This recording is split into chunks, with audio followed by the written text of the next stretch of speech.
Good morning. Jordan, you want to lead us in the pledge today?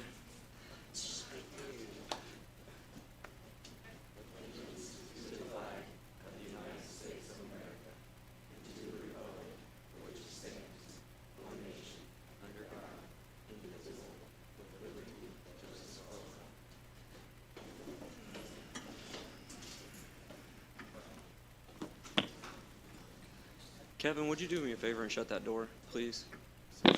Thank you. Mr. Bramble? Got payroll claims for February 2nd for $1,320,528.89. Any questions about claims? Motion to approve. Second? All in favor by aye? Aye. Any Aye. opposed? Okay.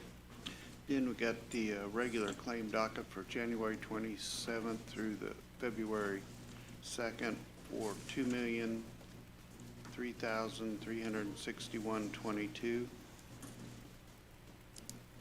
Any questions for Mr. Bramble? Motion to approve. Second? All in favor by aye? Aye. Aye. Any opposed? Okay. And you have your January 30th minutes to approve.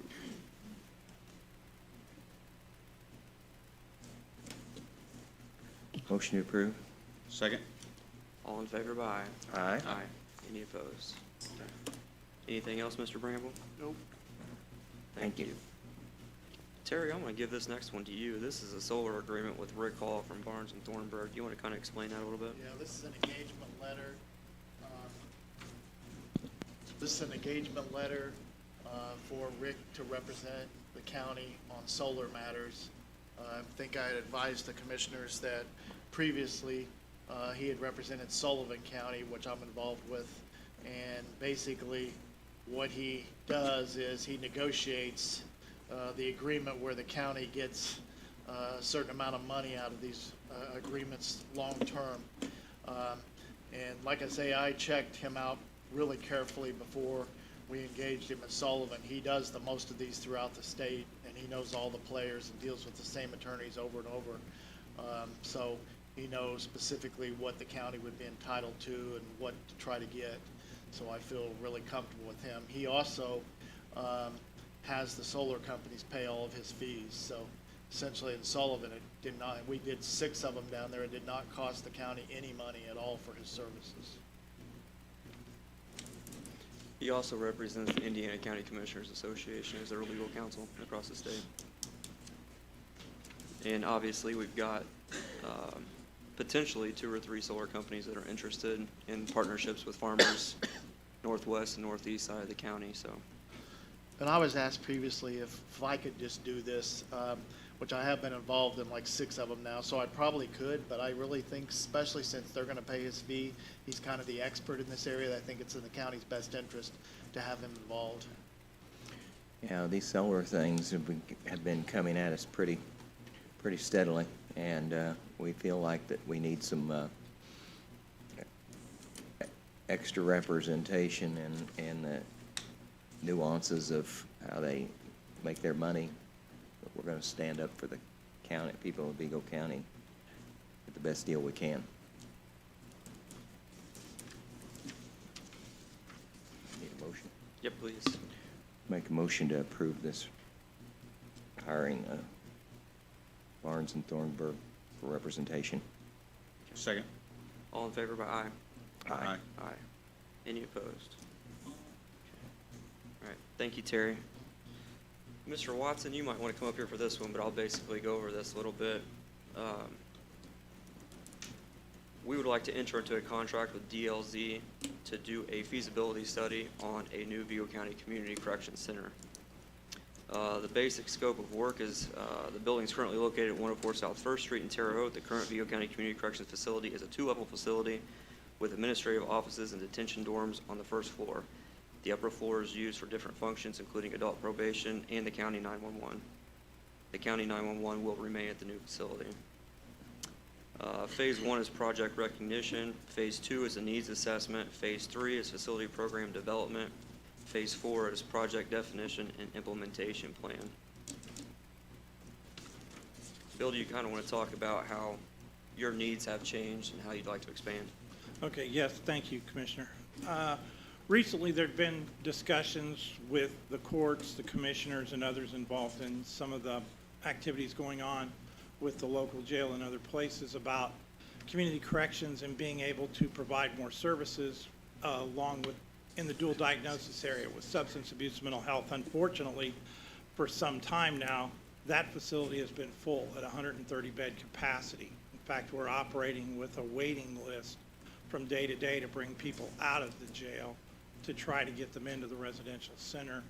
And the numbers within the electronic monitoring program have continued to grow as well. There was discussion about possibly trying to expand at the existing site or purchase surrounding properties that the commissioners had looked at.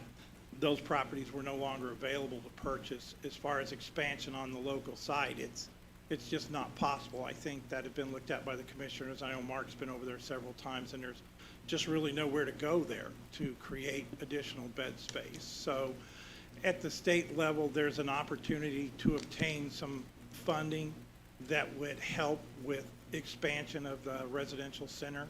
And we're in the process of working on that with the commissioners as well as the local JRAC board and others. So that would kind of be the plan, to move a facility closer to the jail, which we already share services with the jail, and it would help the jail in transport issues, the meals, things like that we get from there, and at the same time, just put everything in one more centralized location that would, as I say, it would be beneficial to us, beneficial to the jail. The pretrial services and all those types of agencies would be in one location. So that's where we're at this point, and that's why we're here today with the commissioners to sign the contract and move forward with that plan. And the cost for that would currently be paid by community corrections. It would not have to come from county general fund. Sure. Okay, so the total cost for this is $12,750. Mr. Watson has identified a funding source within his own budget to pay for this study. He's just looking for us to sign the contract with DLZ. Any questions? Any concerns? Any comments? You know, as we've talked about this, for those that don't know, the jail we still have inmates that are out of county. Jail is full. I think they've said that possibly we could, if we had the space, that we could transfer up 75 to 100 inmates into community corrections, which would be huge.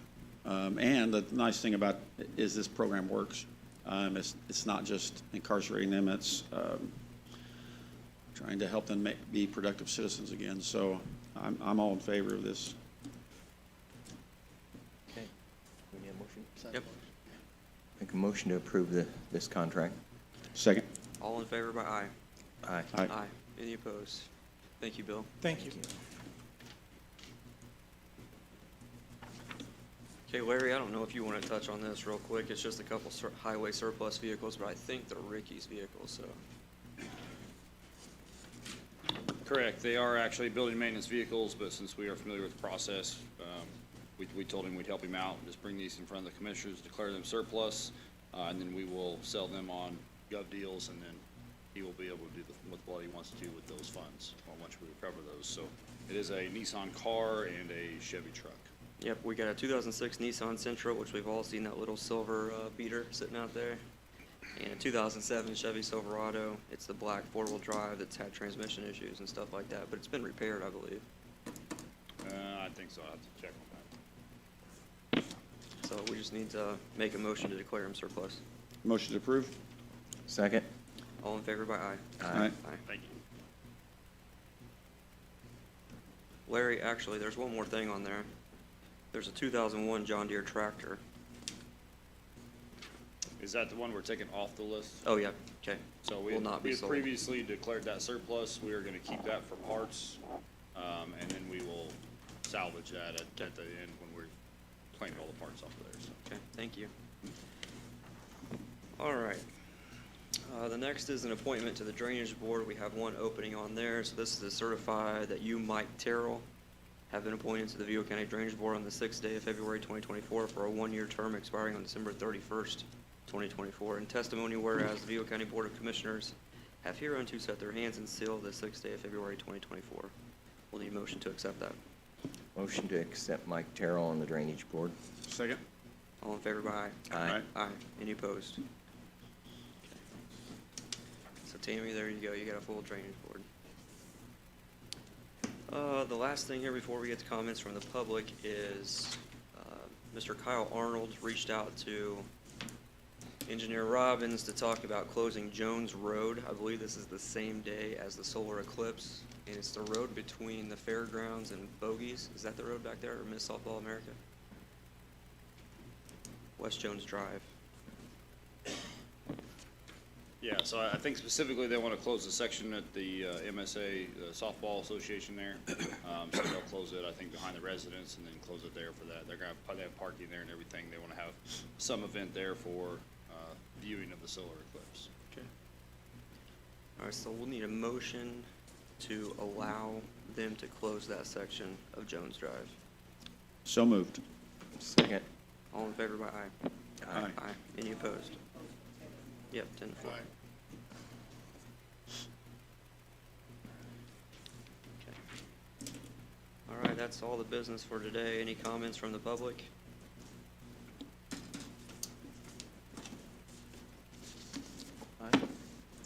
Seeing none, any comments from commissioners or other elected officials or department heads?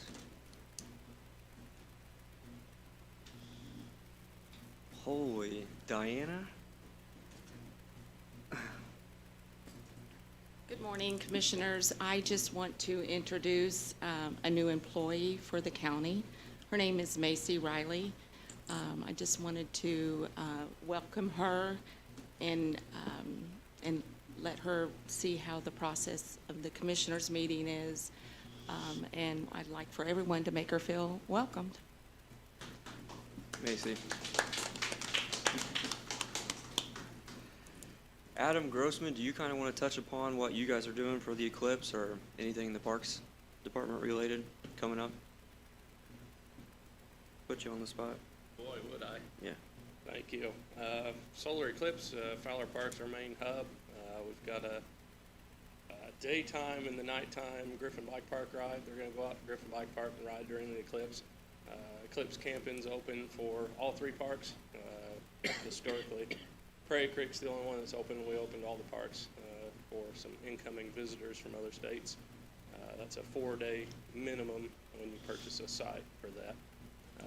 Then we've also got our village folk. We're opening all the cabins, and we've got food vendors and other activities going on there at Fowler Park. So we're coming up with a parking plan to park as many people in there as we can and come up with Plan B after that.